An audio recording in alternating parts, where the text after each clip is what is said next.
Hello student, एक बार फिर से आपका स्वागत है आपके स्मार्ट स्टडी क्लासेस पर। हाँ, तो हमारी इंटरमीडिएट की इंग्लिश क्लास चल रही थी और जिसमें चला था आपका अनसॉल्व पेपर सन 2019, क्योंकि सन 2020 का पेपर हम पूरा समाप्त कर चुके हैं और आज आपका नया सेट शुरू होगा, सेट नंबर 5 316 और डी के।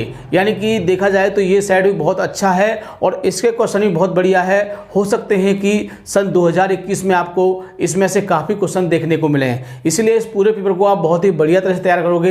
वैसे तो आपको सभी पेपर तैयार करने हैं और सबको हम तैयार करा रहे हैं, एक वीडियो के माध्यम से ही आपको हर टॉपिक मिल जाता है। तो आज की वीडियो आपके लिए बहुत ही महत्वपूर्ण है, क्योंकि आज की वीडियो में जो टॉपिक डिस्कस होगा उसका नाम है प्रोज, जो आपकी पहली ही बुक है और इसमें देखा जाए तो कम से कम इसका 19 नंबर का पेपर आज आपको देखने को मिलेगा, यदि आप इस वीडियो को पूरा अच्छे से देखते हो। तो जो विद्यार्थी चैनल पर नए हैं वो चैनल को सब्सक्राइब कर लें, बेल आइकन प्रेस कर लें, ताकि आगे आने वाली वीडियो का नोटिफिकेशन आपको सबसे पहले प्राप्त हो सके। ठीक है, तो ज़्यादा समय ना वेस्ट करते हुए चलते हैं अपने टॉपिक की ओर।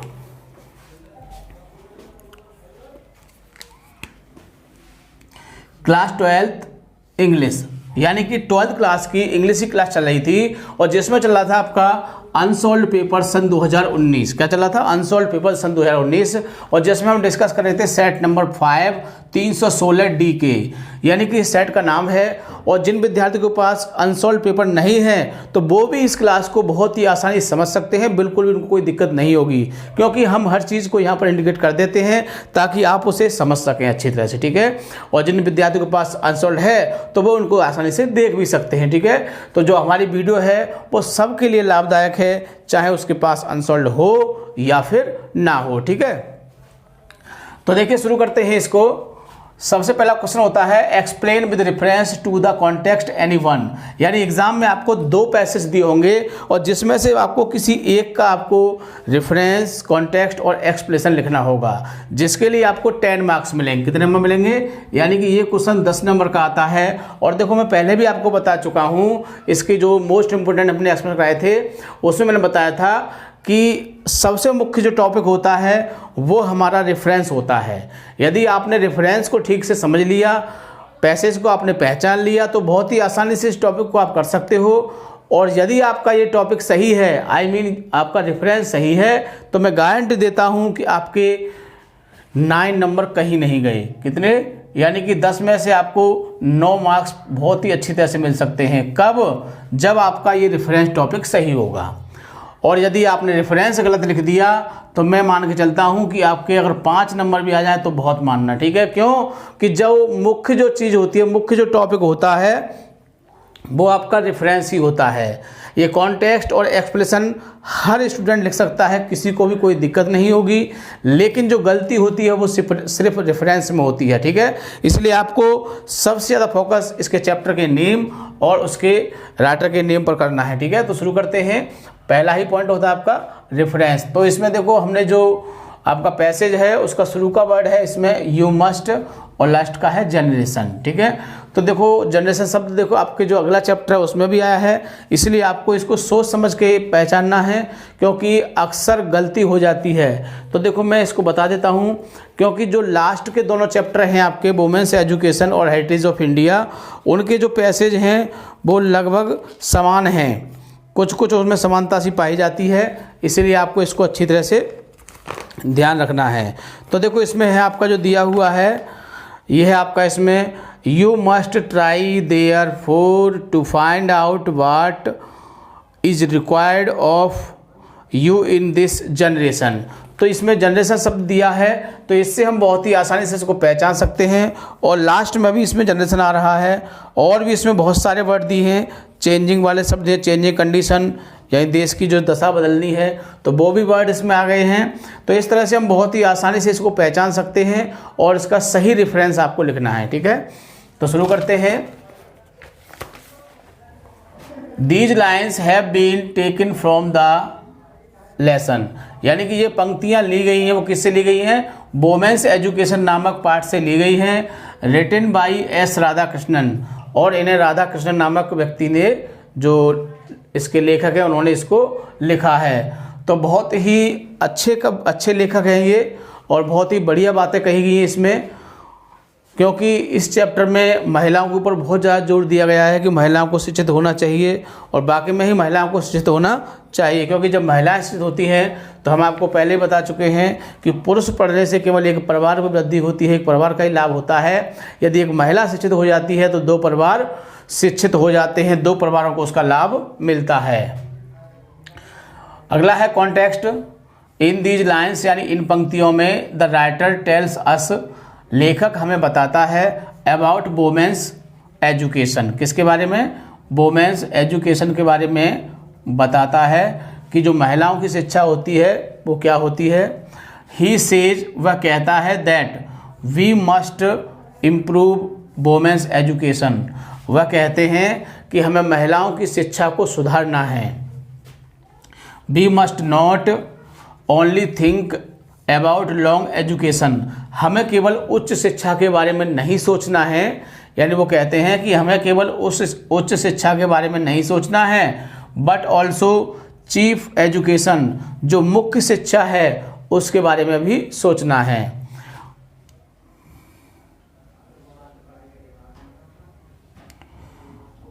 लीड्स अस, जो चीफ एजुकेशन होती है वो हमको ले जाती है इन द अदर वर्ल्ड, कहाँ ले जाती है?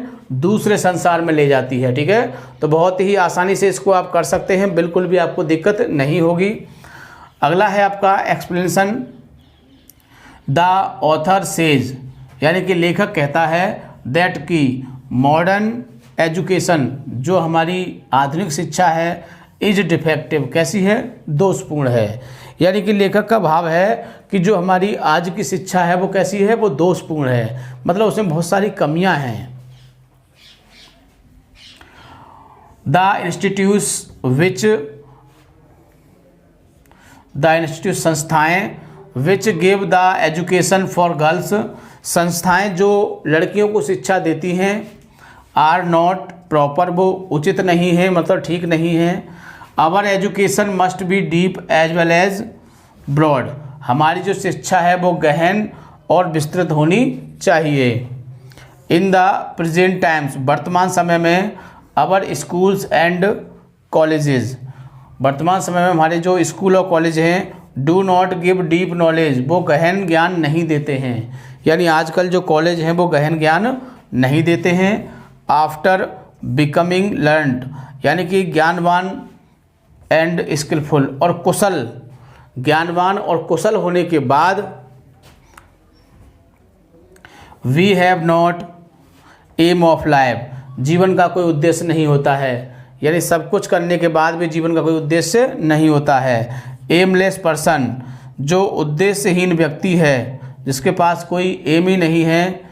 बिहेव्स, जो व्यवहार करता है, लाइक ए ब्लाइंड मैन, कैसे व्यवहार करता है? जैसे एक अंधा व्यक्ति व्यवहार करता है, सेम उसी तरह से करता है। ही कमिट्स सीरियस मिस्टेक, वह बहुत सारी गंभीर गलतियां करता है। हिज लाइफ बिकम्स, उसका जीवन हो जाता है सैड, कैसा हो जाता है? सैड, उसका जीवन दुखी हो जाता है। And the aim of education, और शिक्षा का जो उद्देश्य है, is not make a skillful, कुशल बनना ही नहीं, कुशल व्यक्ति बनना ही नहीं है। And the education give us knowledge, और जो शिक्षा हमको दी जाती है, हिस्ट्री, इतिहास की, ज्योग्राफी, भूगोल की, इकोनॉमिक्स, ईटीसी, यानी हमें जो शिक्षा दी जाती है किसकी? इतिहास की, ज्योग्राफी की, भूगोल की, वो कैसी है? वो एक आदमी को क्या नहीं बना सकती है? पूर्ण नहीं बना सकती है। But the education leads us, लेकिन शिक्षा हमको ले जाती है इनटू दैट वर्ल्ड, उस संसार में ले जाती है, विच, जहाँ पर, is above this physical world, यानी कि जहाँ पर जो फिजिकल वर्ल्ड कैसा है? फिजिकल वर्ल्ड से ऊंचा है। दस, इस प्रकार द स्पिरिचुअल वर्ल्ड, और जो आध्यात्मिक संसार है, इज सुपीरियर, कैसा है? महान है, टू फिजिकल वर्ल्ड, किससे? शारीरिक सौंदर्य से। यानी कि जो हमारा आध्यात्मिक जो ज्ञान होता है वो बहुत ही अच्छा होता है बॉडीली संसार से। यानी कि कवि का जो लेखक का भाव है वो उसका कहने का मतलब ये है कि जो चीज़ें हमें चाहिए, जो अच्छी चीज़ है वो चाहिए, वो कैसे होनी चाहिए, वो आध्यात्मिक होनी चाहिए, ना कि बॉडीली होनी चाहिए। आई मीन जो दिखती हो ऐसी नहीं होनी चाहिए। क्वेश्चन नंबर 2 होता है answer any one of the following question, यानी कि इसमें आपको 3 शॉर्ट क्वेश्चन दिए होंगे और जिसमें से आपको किसी एक का आंसर देना होगा। तो देखो हम उन्हीं क्वेश्चनों को डिस्कस करते हैं जो हमारे इस पेपर में दिए होते हैं, मतलब कि जो आपके सिलेबस में है। बाकी क्वेश्चनों को हम डिस्कस नहीं करते हैं। तो देखो हमने केवल इसमें 2 क्वेश्चनों को डिस्कस किया है, पहला और दूसरा। तीसरा क्वेश्चन वो जो था वो उस सिलेबस में से है जो कुछ चैप्टर आपके हटा दिए गए हैं, इसीलिए हम उसको डिस्कस नहीं करेंगे। तो क्वेश्चन मैं आपको इसमें से पढ़ देता हूं ताकि आपकी समझ में आ सके।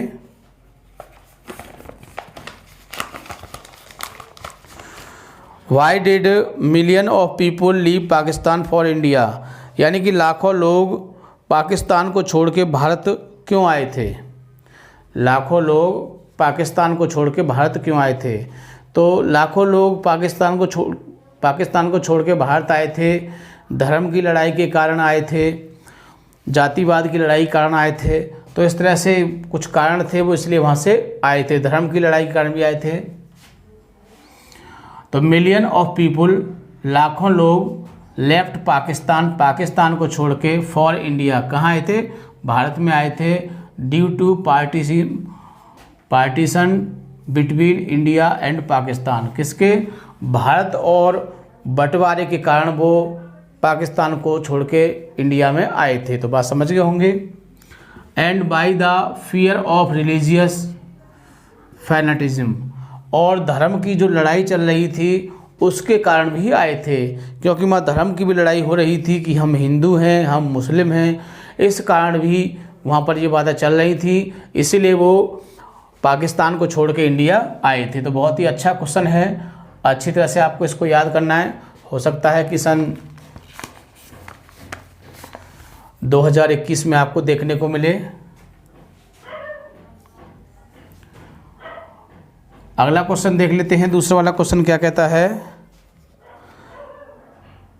Y did the teacher cane Fateh unmercifully, यानी कि अध्यापक ने फतेह को क्रूरता के साथ बेंत से क्यों पीटा था। तो कह सकते हैं कि अध्यापक ने क्यों पीटा था, तो कोई ना कोई बात ही होगी। The teacher beat with can, अध्यापक ने बेंत से फतेह को निर्दयतापूर्वक पीटा। बिकॉज, क्योंकि he was a dull boy in the school, क्योंकि स्कूल में वह बहुत ही बेकार लड़का था, नीरस लड़का था, उसमें कोई पढ़ने में कोई रुचि नहीं थी। And he did not give the answer any question, और वह किसी प्रश्न का उत्तर नहीं देता था। आस्क्ड बाय टीचर, जब अध्यापक के द्वारा उससे कोई किसी क्वेश्चन का आंसर पूछा जाता था तो वो उसका उत्तर नहीं दे पाता था। एंड कीप साइलेंट, और चुपचाप खड़ा रहता था। तो इसीलिए अध्यापक ने इसको पीटा। तो बहुत ही अच्छा आंसर है, ये भी एग्जाम में आपको मिल सकता है। अगला क्वेश्चन है आपका तीसरा, फिल इन द ब्लैंक्स। क्या है फिल इन द ब्लैंक्स, ये आपके एग्जाम में 4 मार्क्स के आते हैं। कितने के आते हैं, ये 4 मार्क्स के आते हैं, और ये क्वेश्चन आपका 5 मार्क्स का आता है, और ये आपका 10 मार्क्स का आता है। तो इस तरह से टोटल आपके 19 नंबर हो गए। कितने हो गए, 19 नंबर। यदि आप वीडियो बहुत ही अच्छी तरह से इसको तैयार कर लेते हैं तो आपके 19 नंबर पक्के हो चुके हैं। तो फिल इन द ब्लैंक्स यानी खाली जगह। आई बिगिन टू एंटर, मैं प्रवेश करने लगा। इन टू द ऑफ द फैलो, सहयात्री की, यानी मैंने सहयात्री की प्रवेश किया। किस में प्रवेश किया, माइंड मन में किया, ईयर कान में किया, माउथ मुंह में किया, स्पिरिट आत्मा में। तो देखो ना तो माइंड में किया था, ना इसमें किया था, ना माउथ में, किस में किया था, स्पिरिट। तो ये तीनों गलत हैं, ये आपका सही है इसमें। ठीक, अगला देखिए ट्रू हेल्थ। ये सिलेबस से बाहर है लेकिन हम फिर भी हमने लिख दिया है तो आपको समझाएंगे। ट्रू हेल्थ सच्चा स्वास्थ्य एंड ट्रू टूगेदर, साथ साथ चलते हैं। क्या? स्वास्थ्य और सफलता साथ साथ चलती हैं। जब हमारा स्वास्थ्य सही होगा तो सफलता तो मिल ही जाएगी। सपोज देन कि यदि आपको बुखार आ रहा है बहुत तेज और कहा जाए कि इस प्रश्न को याद कर लो, एग्ज़ाम में ज़रूर आएगा, तो आप याद कर लोगे? नहीं कर पाओगे। और यदि आपका शरीर स्वस्थ है, हेल्थ आपका अच्छा है, और यदि कोई बड़ा प्रश्न भी दे दिया जाए और कहा जाए कि एग्ज़ाम में आएगा, तो आप उसे चाहे कुछ भी करना पड़े आप उसे कंप्लीट कर लोगे। तो क्या आएगा इसमें? सक्सेस, सफलता आएगा। फॉर ए बॉय, एक लड़के के लिए, ऑफ 14, जो 14 साल का था, हिज ओन होम, वह अपने घर को मानता था, इज ओनली, केवल क्या मानता था? हेल, नरक मानता था, पैराडाइज, स्वर्ग मानता था, रिजॉर्ट, रिजॉर्ट मानता था, नहीं, वो उसको पैराडाइज मानता था। क्या मानता था? पैराडाइज, यानी स्वर्ग मानता था अपने घर को। ये उसने कब फील किया? जब वो अपने मामा क्या चला जाता है तो माँ उसको बड़ा गिल्टी फील होती है। इस समय वो सोचता है कि जो मेरा घर था वो किसी स्वर्ग से कम नहीं था। वैसे तो हर किसी का घर स्वर्ग ही होता है, स्वर्ग कहीं अलग नहीं है। जहाँ आपको सुख सुविधाएं प्रदान होती हों वही आपका स्वर्ग है। फॉर सम कंट्रीज, कुछ देश, we our women for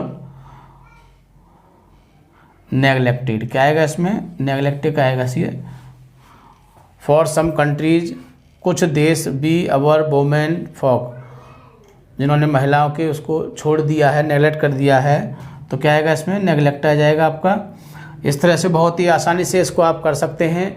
2-3 bar video को देख लेना, मैं गारंटी देता हूँ आपकी समझ में बहुत ही अच्छी तरह से आ जाएगा। ठीक है, तो आज की जो वीडियो में कम से कम आपको 14 मार्क्स का पेपर इसमें से मिलेगा और अच्छी तरह से प्रत्येक क्वेश्चन को समझना है। वीडियो यदि एक बार में ना समझ में आए तो वीडियो को 2 बार देखिए, 3 बार देखिए, ऐसा कोई बाउंडेशन नहीं है, बट आपकी समझ में आनी चाहिए। ठीक है, तो वीडियो को पूरा देखना है, बिल्कुल भी स्किप नहीं करना है। सबसे खास बात, वीडियो को लाइक या शेयर करना नहीं भूलना है। ठीक है, थैंक यू। जय हिंद, जय भारत।